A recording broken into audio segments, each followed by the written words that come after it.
America అధ్యక్షుడు Donald ట్రంప్తో తన సంబంధాలు మెరుగుపరుచుకునే పనిలో పడింది మెటా సంస్థ.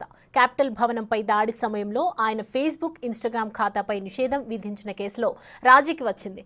అప్పట్లో ఆ సంస్థపై దావా వేశాడు ట్రంప్. ఇక దీనిపై మెటా దిగొచ్చింది. $25 మిలియన్ ఆ సంస్థ సెటిల్మెంట్ కుదుర్చుకున్నట్లు తెలుస్తోంది.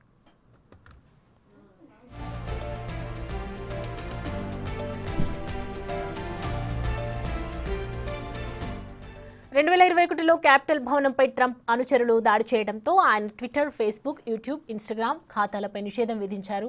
అనంతరం 2023లో వాటిని పునరుద్ధరించారు. అయితే అంతకు ముందే ఆయన మెటా సంస్థపై దావా వేశారు. దీన్ని సెటిల్ చేసుకునేందుకు మెటా సిద్ధమైంది. అందులో భాగంగా $25 మిలియన్ ఇచ్చేందుకు అంగీకరించింది. సంస్థలో పలువురు వ్యక్తులు ఈ విషయాన్ని తెలిపారు. ఇక మెటా అందించే నగదులో $22 మిలియన్ ప్రెసిడెన్షియల్ లైబ్రరీకి, మిగిలినవి కేసు ఖర్చులకు ఉపయోగించుకున్నారు.